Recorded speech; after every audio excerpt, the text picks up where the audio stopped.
This is what falsetto, clipping of the vocal cords, looks like, and this is what the same note looks like when it's stretched with the muscles that stretch the voice. One super high note, 3 different types of sounds: falsetto, head voice, and belt.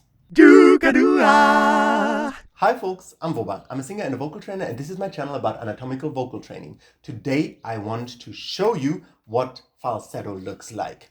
Falsetto, in my definition, is the clipping of the vocal cords, immobilizing usually the front part of the vocal cords in order to reach higher notes, with the vocal cords just partly vibrating, not all of it vibrating. I explain in depth my definition of falsetto in this video. Check that out if you haven't yet. Today you will see it. You will actually look at vocal cords and understand the mechanism and see the mechanism and what happens. So we go right into it with Steven Tyler of Aerosmith. He did a series with the National Geographic called The Incredible Human Machine, and it was about the vocal cords. And so he had doctors look inside his vocal cords to see what happens when he sings, and when he sings low notes and when he sings high notes. And with the low notes, the vocal cords, they vibrate like this, and then when they go high, the vocal cords are stretched. Now, he went to a note that is so high that he couldn't just stretch it, but he had to kind of like use falsetto, use the clipping of the vocal cords in order to reach that. And what is beautiful and special about it is that we see very clearly in that video that how he clips off the vocal cords. So here is the video. During low notes, the cords are loose and vibrate more slowly.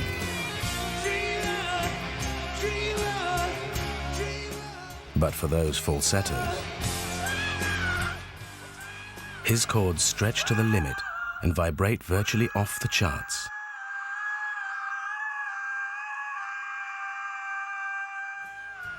So what you see is that right there in the middle, the vocal cords are immobilized, and you only see the back part of it flutter. You really see like the vocal cords, they really like in the back, but the front part and up to the middle part is like made immobile, right? He does that by pushing the vocal cords on top of each other in a spot in the middle, at least one spot, maybe more than that, but there it's very, very nicely visible how there's like a pressure point in between the vocal cords where the vocal cords push on top of each other, and then only the back part of the vocal cords vibrates and not the front part anymore.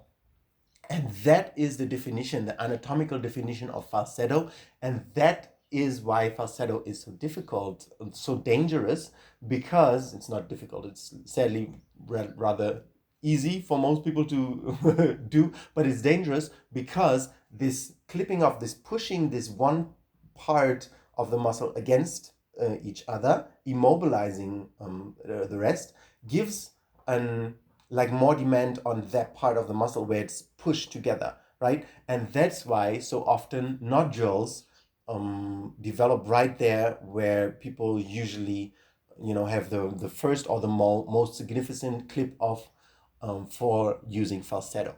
And that's why I'm saying falsetto is dangerous. It's not about the sound, how it sounds. It doesn't matter how it sounds. It is really about the health of your voice, right? And it's like you running a marathon and ripping a ribbon, around your thigh and then trying to run the marathon. If you just run like maybe 500 meters like to the next house or something, that might not be a problem. But if you keep on doing this every day, you might get a problem. And the same thing here, when there's so much pressure on a part of such a tiny muscle, because our vocal cords are between 1 centimeter 25 and 2.5 centimeters, which is like an inch. So they're like an inch long, 2 centimeters maybe long in average. And it's a very tiny muscles. And then when you put that amount of pressure on the muscle, first of all, he puts the pressure of the falsetto, so the clipping of the vocal cords, putting the pressure on it, and then also the wind. You see how fast the vocal cords, like they flutter, they go like, and they can't really vibrate, right? They can't vibrate because they're not free to vibrate. It's just like a flutter. It's like so here is an opera singer who sings the same note, the same height, the same pitch, but with stretching the vocal cords. This is how it sounds like, and this is how it looks like.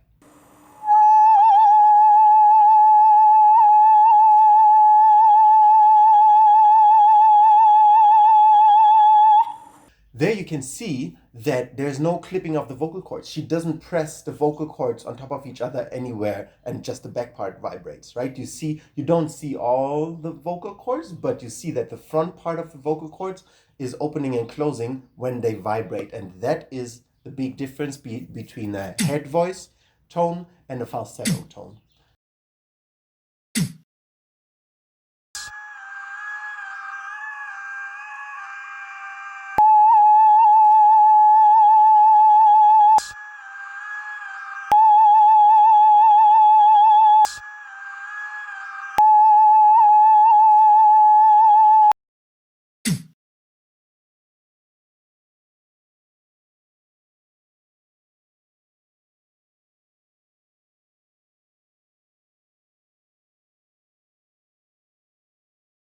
Now, yes, you could say, oh, but this is a woman and the other one is a man. He has a lower voice. Of course he does, and if you can reach these notes healthily, with the whole pull, then, just don't. And man can reach these notes healthily.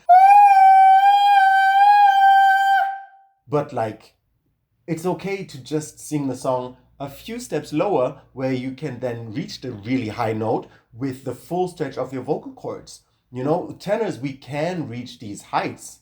However, it's not necessarily something that you want to use in a song. Like for me, this is too high. I wouldn't use it in a song.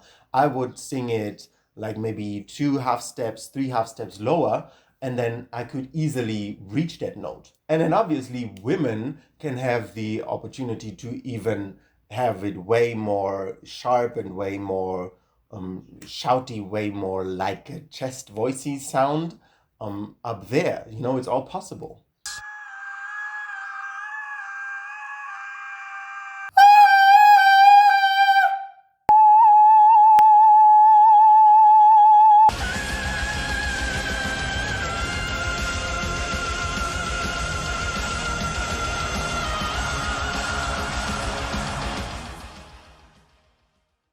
Now, what you see in the video of Steven Tyler is how everything also gets a bit more tight in the throat.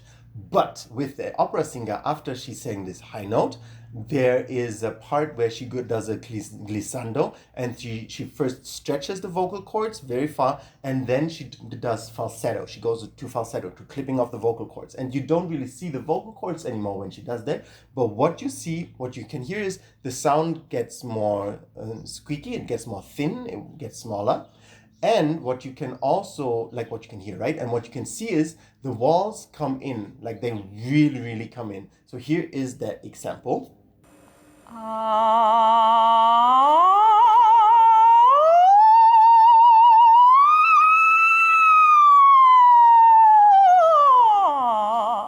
Beautiful. Now, when she pulls the voice higher, higher, higher, you can even see that the throat opens up more to the lower end of our screen.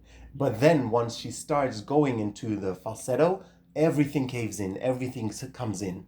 And it has to come in because when you pull the throat open, the vocal cords, they can't do the clipping off. They can't, clip off when they're pulled apart.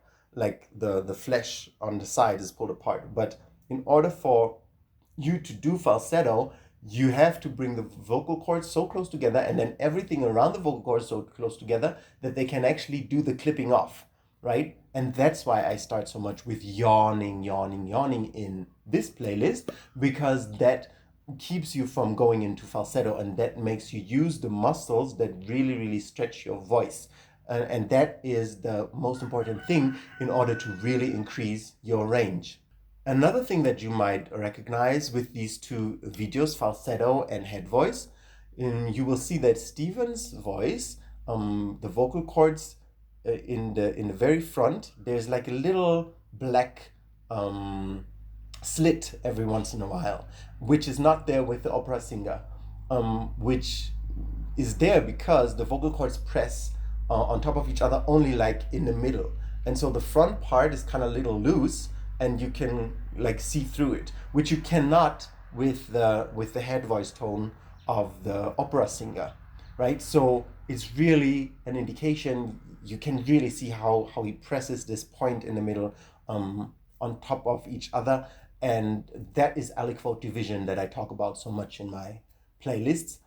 And that is, if you continue to do it and use the voice a lot like this, can be super, super dangerous and very unhealthy for the voice. And when I say unhealthy, I mean it can stop you from having different sounds, right? You will always be able to open your mouth and sing, but if you have nodules, for instance, like Mariah Carey, there will be certain things that you cannot do anymore with your voice.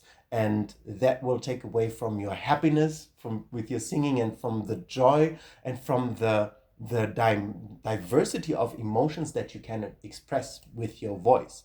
And therefore I'm saying, if we can reach these same notes without clipping off the vocal cords, why should we do it? Why should we do something that potentially makes us very, very sick, gives us so many problems, makes us feel so uncomfortable, if we can just develop the strength, given you have, some stamina to actually work so much until you reach these high notes, because you have to work a few months up to a few years continuously, really diligently on your voice in order to get there. But everybody can if they develop these virtues of their character, patience and persistence, patiently continuing until you get there.